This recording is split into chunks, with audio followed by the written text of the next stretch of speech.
नमस्कार दोस्तों। हिंदू धर्म में मृत्यु के बाद शिशुओं को दफनाया क्यों जाता है? जैसा कि आप जानते हैं, मौत के बाद धर्म के अनुसार इंसान का क्रियाक्रम किया जाता है, लेकिन बात जब छोटे बच्चों की हो तो उनके शरीर का दाह संस्कार ना करके उनको दफना दिया जाता है। आपने कभी इस बात पर विचार किया है, आखिर ऐसा क्यों किया जाता है? क्या आप जानते हैं कि हिंदू धर्म में बड़े लोगों के शव को जलाया जाता है? कहा जाता है कि हमारे धर्म में अग्नि एक प्रवेश द्वार है, इसके माध्यम से कोई भी आत्मा आध्यात्मिक दुनिया में प्रवेश कर सकती है। और हिंदू धर्म में यह भी माना जाता है कि अंतिम संस्कार वास्तव में शरीर से अलग होने का एक रूप है। जब शरीर को जला दिया जाता है तो आत्मा को शरीर से कोई लगाव नहीं होता और आत्मा आसानी से शरीर को छोड़ देती है और आध्यात्मिक दुनिया में चली जाती है और मोक्ष प्राप्त करती है, और इसी कारण दाह संस्कार किया जाता है।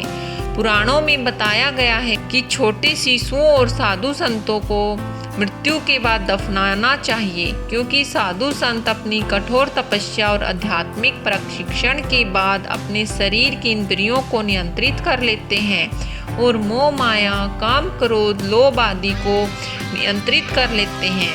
इसलिए उनके शरीर में उपस्थित आत्मा को उनके शरीर से कोई लगाव नहीं रहता। जब ऐसे मनुष्य की मृत्यु होती है तो वह बिना किसी वादा के मोक्ष को प्राप्त कर लेते हैं।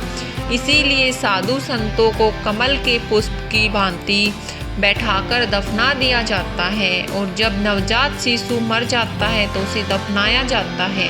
ऐसा इसीलिए है क्योंकि नवजात शिशु की आत्मा को अपने शरीर से कम लगाव होता है, क्योंकि लंबे समय तक अपने शरीर के साथ नहीं रहती।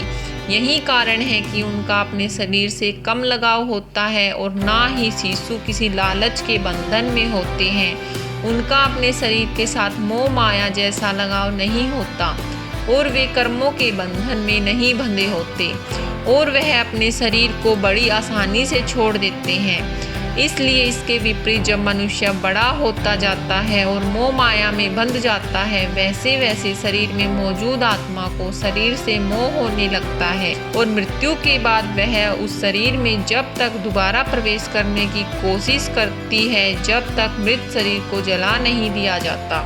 यही कारण है कि हिंदू धर्म में नवजात शिशु और साधु ऋषि को जलाया नहीं जाता, दफनाया जाता है। दोस्तों, मैं आपके लिए ऐसी जानकारी और अच्छी अच्छी कहानियाँ लाती रहूँगी। मेरे चैनल को लाइक करें, कमेंट करें, शेयर करें और सब्सक्राइब करना ना भूलें। धन्यवाद।